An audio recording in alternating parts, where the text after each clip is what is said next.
साथ साथ हमें अपने बारे में कुछ बताओ। कि ना मैं तुम्हें कुछ बताऊंगा ना तुमसे कुछ सुनूंगा। तुम उस बुत खाने में जाओ, वहां एक शख्स तुम्हारा बड़ी बेचैनी से वेट कर रहा है, इंतजार कर, वही तुम्हें कुछ सुनाएगा भी, बताएगा।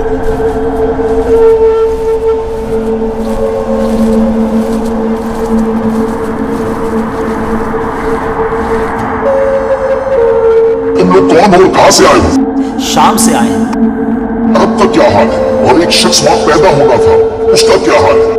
वो अच्छे हाल में है और इब्तिदा में उनकी मुखालिफत हुई, मगर अब तो तमाम अरब पर वो गालिब हो गए हैं और सारा अरब एक दीन, एक खुदा को मानने वाला हो गया है। सगर के चश्मे का क्या हाल है? अच्छी हालत में है, लोग उससे पानी पीते हैं, उससे खेती बाड़ी भी करते हैं। उमाद और बिसान की खजूरों का क्या हाल है? तो उसमें हर साल फल आते हैं। मैं दज्जाल करीब में आजाद हो जाऊंगा और जमीन का चप्पा चप्पा ढूंढूंगा और उसका कोई हिस्सा नहीं छोड़ूंगा सिवाय तैबा के, क्योंकि मुझ में वहां जाने की ताकत, वहां जाने की पावर है।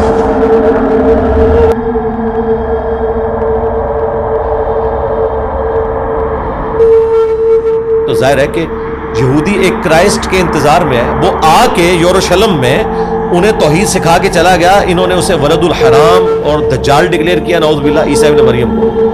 और अब जब एंटी क्राइस्ट झूठा दज्जाल आएगा, ये उसे अपना मसीह मान लेंगे, ठीक है, और उसके साथ मिलके ये मुसलमानों के खिलाफ साजिशें करेंगे। अब दज्जाल को अल्लाह ताला ने गैर मामूली सलाहियतें दी होंगी उम्मत की आजमाइश के लिए।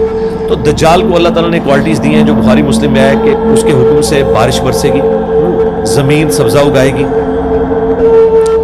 और उस ज़माने में एक कामिलुल ईमान मोमिन उसके सामने खड़ा होगा और वो कहेगा तू दज्जाल है। वो कहेगा मैं तुझे कत्ल करके दोबारा जिंदा करूँगा, और वो दो टुकड़े उसके करेगा और दो टुकड़ों के दरमियान चलेगा और फिर उसे जिंदा कर लेगा और कहेगा अब मुझे मान कि मैं तेरा खुदा हूँ। तो वो कहेगा कि तेरे इस अमल ने मेरे ईमान में इजाफा किया है, मेरे नबी ने मुझे फरमाया था, मुझ तक हदीस पहुंची थी कि वो एक मोमिन के साथ ऐसा करेगा, अब तो दोबारा इस पर कादिर नहीं होगा। और वो फिर उस मोमिन को कत्ल करवा देगा।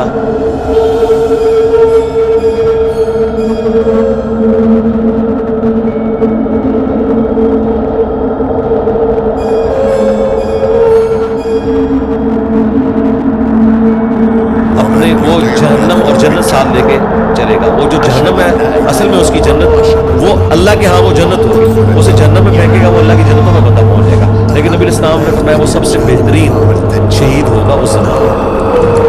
तो ये दज्जाल सारे मामलात करेगा और गैर मामूली सलाहियतों के साथ। ابني توفى البارحة.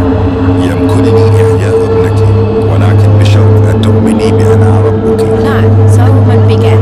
قم انعقده الروح. يا أمي آمني به واسجدي له إنه ربنا. نعم يا بني سأقول به هذا إلهنا. अब दज्जाल का फितना इतना बड़ा है कि इमाम महदी के काबू नहीं आएगा, उसके लिए कोई ज्यादा पावरफुल पर्सनैलिटी चाहिए।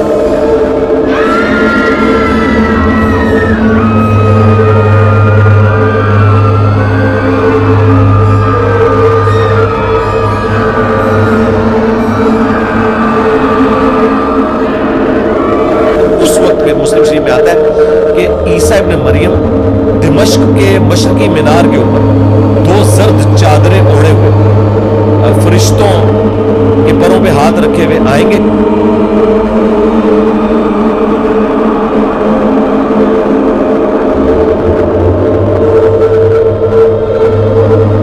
अच्छा, वो उतरेंगे और इकामत हो चुकी होगी, मुसलमानों का अमीर नमाज पढ़ाने लगेगा और वो देखेंगे ईसा इब्न मरियम है तो वो मुसल्ला छोड़।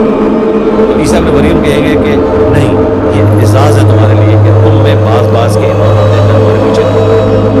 लेकिन ईसा इब्न मरियम को अल्लाह ने गैर मामूली सलाहियत दी होगी उनके सांस की वजह से। मुस्लिम शरीफ में आता है कि दज्जाल जो है वो